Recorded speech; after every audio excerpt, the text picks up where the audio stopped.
la dysfonctionnalité des Lakers de Los Angeles. Bienvenue à Focus. Bonjour, ici Ray Lalonde et voici mon podcast sur la business du sport avec une perspective de plus de 30 ans d'expérience dans l'industrie. Et c'est parti. Ça va mal à Los Angeles avec les Lakers. C'est une ville qui est énormément sportive. Il y a beaucoup d'équipes. Il y a les Clippers, il y a les Dodgers, les Kings, les Ducks, les Rams de Los Angeles maintenant, les Chargers aussi de Los Angeles. Soudainement, il y a eu deux équipes de la NFL et tu as des grandes universités comme UCLA, comme USC. Et les Lakers, parmi toutes celles-là, sont quand même l'équipe la plus populaire de cette gigantesque ville. Ils ont toujours été bien servis avec des vedettes. Et le Showtime classique des années 80-90 avec Pat Riley comme coach et Jerry Buss comme propriétaire et Magic Johnson et Kareem Abdul-Jabbar. Ça a été suivi par la suite par une autre séquence de succès avec Kobe Bryant et Shaquille O'Neal. Bon, les Lakers en ont gagné des championnats. Depuis quelques années, ça a été très difficile. Et là, soudainement, arrive LeBron James, qui part comme agent libre de Cleveland, qui décide de poursuivre sa carrière en Californie pour toutes ses raisons personnelles, d'affaires et évidemment de carrière. Il n'a pas été capable de transporter cette équipe en série. Il a connu une saison en dents de scie, une blessure à la fin. Il a raté 15-20 matchs à la fin de la saison. Ça n'a pas été comme il voulait. Magic Johnson était le président. C'est lui qui avait convaincu LeBron James de venir jouer pour les Lakers, peut-être le dernier chapitre de sa carrière. Puis il a démissionné récemment.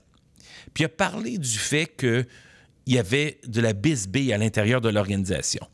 Que le directeur gérant Rob Pelinka se disputait avec lui, puis se plaignait aussi, puis le terme utilisé, c'est qu'il se faisait poignarder. Jeannie Buss, c'est la propriétaire de l'équipe. Madame Buss est la fille du légendaire Jerry Buss. Et elle ne semble pas avoir totalement pris charge de l'opération de l'équipe. Il y a une certaine forme de déconnexion à l'intérieur de l'organisation. Quand on perd un gars légendaire comme Magic Johnson qui quitte pour des raisons politiques à l'intérieur d'une organisation, c'est que ça va mal. Puis pendant ce temps-là, les Clippers, qui ont Stephen Ballmer, l'ancien numéro 2 de Microsoft, comme propriétaire, bien, eux prennent du galon. Ils avancent. Ils ne sont pas encore à un niveau de championnat, mais ils sont tout aussi compétitifs que les Lakers. Puis je ne suis pas certain que ça va être plus facile à l'avenir d'avoir des agents libres, parce que cette année, il y a quand même 3 gros agents libres dans la NBA, Kevin Durant, Kawhi Leonard puis Kyrie Irving. Et je ne suis pas certain que ça va être intéressant pour eux de poursuivre leur carrière avec LeBron James à Los Angeles. LeBron James doit être pointé du doigt un petit peu pour les difficultés actuelles parce qu'il en prend de la place. Le coach a été congédié, Luke Walton, en fin de saison. Puis c'était un coach prospect qui sortait des rangs des Warriors avec Steve Kerr, puis qui avait gagné un championnat. Et il y a eu le mandat de redresser les Lakers, mais on n'y a pas donné suffisamment de temps. C'est compliqué, la situation à Los Angeles, puis c'est pas toujours facile derrière la scène des clubs sportifs. Il y a des désaccords, il y a des disputes, il y a de la politique, il y a beaucoup de compétition, c'est dur, puis du tiraillage à tous les niveaux.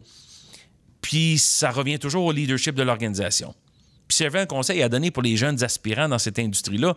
Il faut avoir la peau épaisse, il faut être capable de rester diplomate, il faut être capable de bâtir des relations, des ponts, des connexions avec les gens à l'intérieur et les gens à l'extérieur dans d'autres organisations.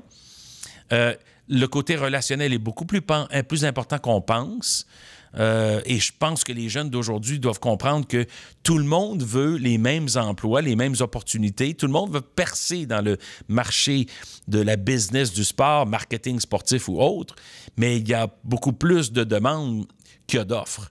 Donc, ça devient compétitif, puis c'est à ce moment-là, parfois, que les gens se tiraillent, puis ça se dispute, puis ça devient dur de vivre dans des conditions comme ça parce que c'est très compétitif et il y a souvent des changements dramatiques qui peuvent se produire d'une journée à l'autre.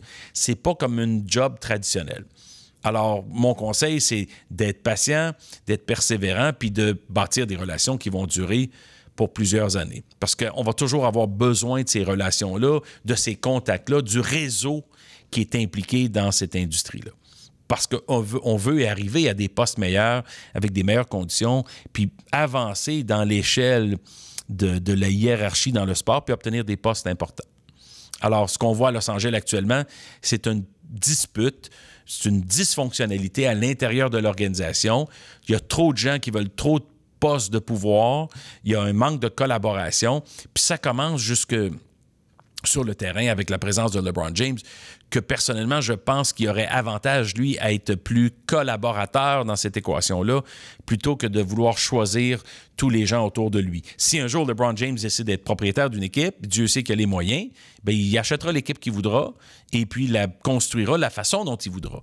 Mais actuellement, ça cause des problèmes puis il y a énormément de tensions à Los Angeles avec les Lakers. Merci d'avoir été au rendez-vous, de me suivre sur Twitter @RealRayLalonde. Merci de partager le podcast qui est disponible depuis peu de temps sur iTunes, mais évidemment sur SoundCloud ou YouTube. Ici Ray Lalonde, à très bientôt.